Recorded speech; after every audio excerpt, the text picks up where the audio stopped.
With San Francisco clinching a playoff spot and looking for the #1 seed, arguably the biggest development on this team has been the growth of the rookie defensive tackles. In this most recent Colts game, for instance, both West and Collins recorded their first NFL sacks, and for CJ West specifically, he looks borderline unblockable out there. Because not only did he record a sack in this game, but he was also a key reason why Alfred Collins was able to record his sack. So in this video, I wanted to dive a little bit more deeply into DJ Jones' replica and CJ West, and why I believe he can be dominant headed into the playoffs. Initially, to start out, the first thing that really stands out about West as a player to me is just how insane of an athlete he is. Not only does he have the power, but he also has the speed to get off San Francisco's defensive line and find his way into the backfield, which is why he has a relative athleticism score of 9.16 out of 10, which takes into account your height, weight, and other combine measurables.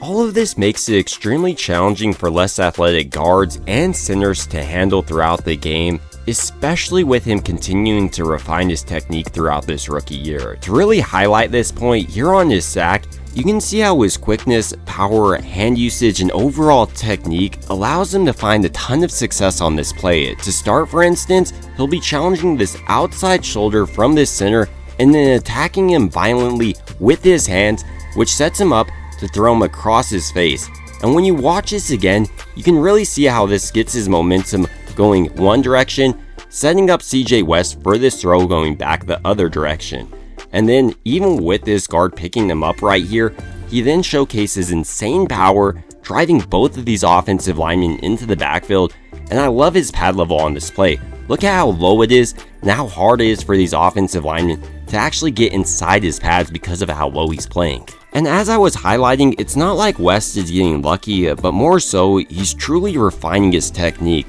To further highlight this point, here once again going against the double team, he sets up the center, hard slanting across his face, getting his momentum going that direction, knowing he's a better athlete. Then he shows off a sophisticated pass rush plan, as he doesn't just hit the center with the hump move on this play, but he's also using a swim move. Right here you can see the hump move into swim move, and then with this guard picking him up right here, he gets skinny in this hole, and even though he's not able to get this sack on Rivers like we saw last play, look how he's throwing up his hand to potentially bat down this pass. I love this type of play from West because it showcases his development and something I think he'll be able to carry into the playoffs. Outside of beating double teams, West's power also allows him to just walk your center or guard into the backfield. To really illustrate this point, here on Collins' sack, West decides to pull out his old reliable bull rush and gets the double underhooks on the center, and look how challenging it is for him to anchor on this play. West is driving him right into Rivers' lap.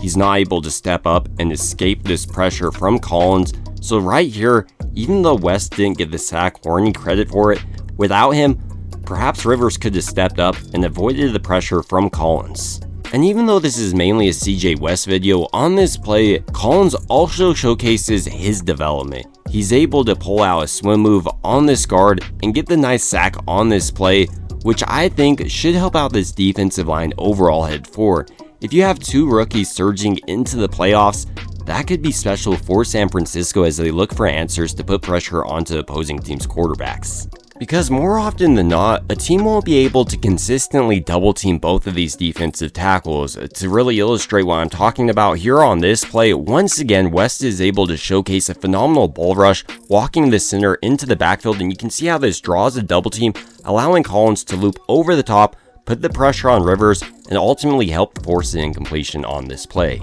In a similar way on this play, West gets a one-on-one opportunity with this guard, and here specifically, I want to pay attention to his hand usage. With this guard punching him, he's actually able to catch his hand while still driving him across his face to get his momentum going that direction before coming back across like we saw earlier in this video on his swim move, and he's getting the pressure on Rivers on this play. If West is able to continue to develop his hand usage like we've seen throughout this year, if you pair that with his athleticism, I really don't know how centers and guards would stop it. Here on this play, for instance, this center not only has to snap the ball, but immediately prepare for West, and he's hitting him with the chopping motion, and as soon as he commits, he gets him on a hand swipe, and immediately transitions into rip move, putting the pressure on Rivers and ultimately forces the incompletion. These are the type of plays that make me think the game is finally slowing down for West and that he could be dominant on the interior of San Francisco's defensive line heading into the playoffs, putting pressure on opposing teams' quarterbacks. To further illustrate this point, here on this play, he continues to show off his consistency with his hand usage. Because to start this play, he gets this guard to commit to the outside with his feet challenging his outside shoulder, and as soon as he starts to punch, look at his timing. He's coming back hard on a hand swipe and then explodes through this gap in this offensive line, and if Rivers didn't get it out instantly on this play, it would have been a sack. In addition to West's ability to pressure opposing teams' quarterbacks, he also has the ability to be an absolute menace in the running game, because like the passing game, he just is too much of an athlete, has too much size, and too much power to handle. To really illustrate this point, here on this outside handoff, this center is trying to hook block West, but because West almost instantly gets off this ball and his insane power, he's actually driving the center into the backfield and reading where this back is going, which ultimately gets this back to bounce it to the outside and pick up essentially nothing on this play.